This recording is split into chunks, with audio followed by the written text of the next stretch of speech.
Did you know that you can easily record the sum of what you are hearing to a new track in Ableton? Resampling is a handy workflow to know that can save you quite some time.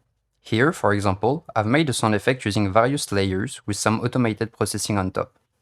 Let's record it to a single audio file, not only to save some performance in the current session, but also to be easily able to use the final effect in future projects. To do this, start by adding a new audio track using the Ctrl-T shortcut on Windows or Command-T on Mac.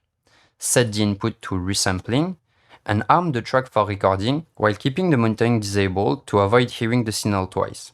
From there, you can launch the recording and just play what you want to record.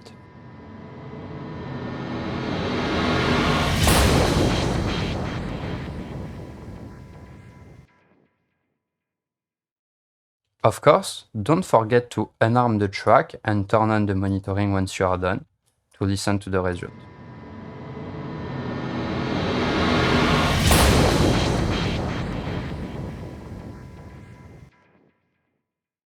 I hope this might help, and don't hesitate to join our Discord where you can ask questions and get some feedback on your projects. You will find the link in the description. Until next time, take care and stay productive.